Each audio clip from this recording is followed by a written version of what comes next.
So, welcome everybody again. Now, before we get started on this session, is there any questions that have come up? Anything specific that we'd like to work on? I'd like to work on building better relationships with other people. Okay, cool. So, this could be anybody anywhere, yes? Yeah, particularly my classes as a teacher, but also other adults around the school and just in life in general. Okay, cool. Good. So, right, well, let's just dive straight into that. So, okay, let's start off with a question. Can we notice, very often if you just look at other people, it's always much easier to see things in other people than see them in yourselves. When you notice other people interacting in some way, are there any sort of traits that you notice that often people tend to have, things that people tend to do? Or maybe things that you can notice that you do in conversations and when you're with people? I notice that when I'm talking I use my hands a lot, I touch people a lot, I smile, even if it's nervous, smile. Uh-huh. And do you notice, for instance, that often maybe when somebody's talking, so it's somebody else's turn in the conversation, they're talking, do you notice often what's going on in your own mind whilst they're talking?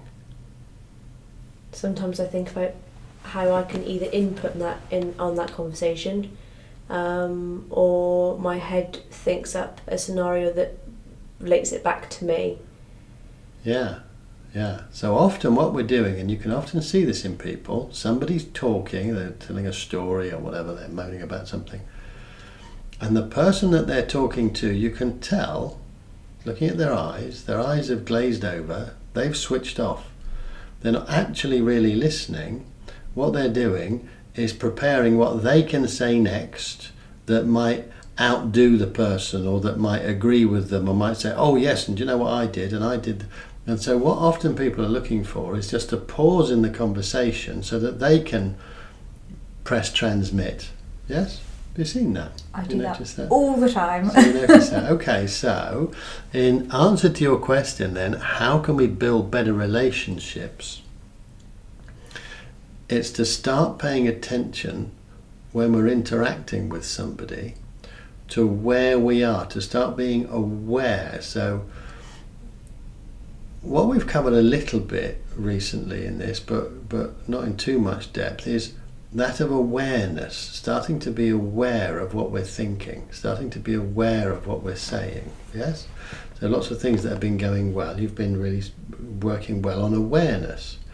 So this, how are we going to build better relationships, have better interactions with people, is the single most valuable thing that you can give another human being is what? What would you say? What's the most precious thing? Your time. Time, but what specifically? Anything? Love. Well, love is a great thing, but part of that as love is giving somebody your undivided attention.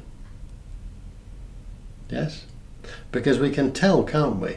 If you're talking to somebody who is genuinely listening to you,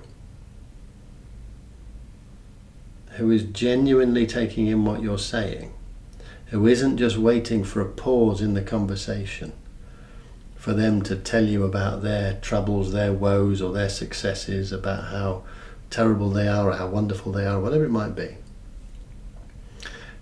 Giving somebody your undivided attention. But that can be really difficult because, as you said, Sam, your mind is coming up with this thing about, well, how do I interact? And Kerry, you were saying, well, you're doing this all the time, that when people are talking, you're looking for, what am I going to say? There's a word that we're going to introduce. So we've spoken a lot about the monkey mind, and that's just kind of like a simple metaphor for understanding this really complex, lump that's in between our ears that we rely on for everything. Another word that we're going to introduce now, which some people get a bit sort of offended by, but we're going to clear anything up to do with that, hopefully. Another way that you could talk about the monkey mind is the ego. Now, ego tends to be taken as a very derogatory thing. If somebody says, well, oh, that you've got an ego, it's like, well, you're big-headed or whatever. Now, of course, it could refer to that, but everybody has an ego. All egos are different, but everybody has an ego. So what is the ego? Well, the ego is, again, it's another word for the monkey mind, another word for the monkey. And we can say that the ego is the voice inside our minds.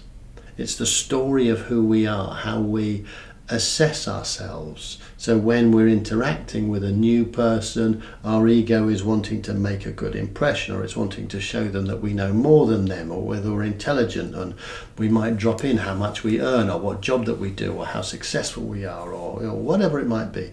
So the ego, this is the story of us, and it's developed from childhood.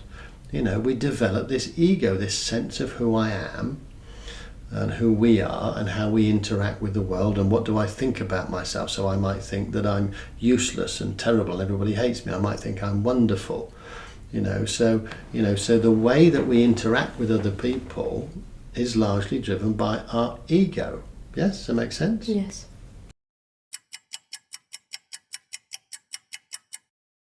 Hi, this is Kerry with an update on how my mindful month is going.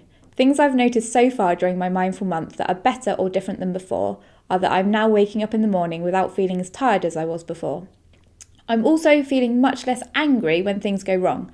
I didn't realise just how angry I was feeling and how this was impacting my work life. I am more positive as a result of treating every situation as if I had chosen for it to happen myself.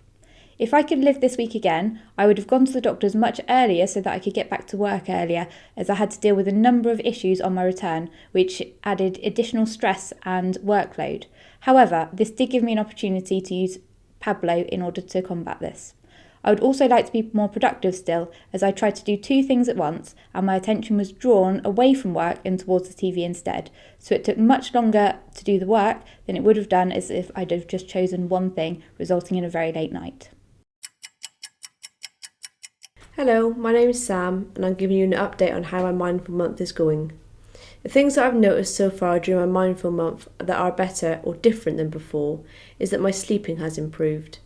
I feel I'm able to drop off better at night and not lay awake worrying and thinking. I feel more chilled and less stressed in general, and I feel like I'm coping better all round, although there is still room for improvement. If I could live this week again, I would focus on exercising more. I love walking my dogs, and I'd focus more on that. I also concentrate on the tasks that I need to complete and actually do them. I tend to make excuses why I can't do something rather than trying to make time and actually complete them. So if I had this week again, I would practice the inner rehearsal technique that we discussed last week.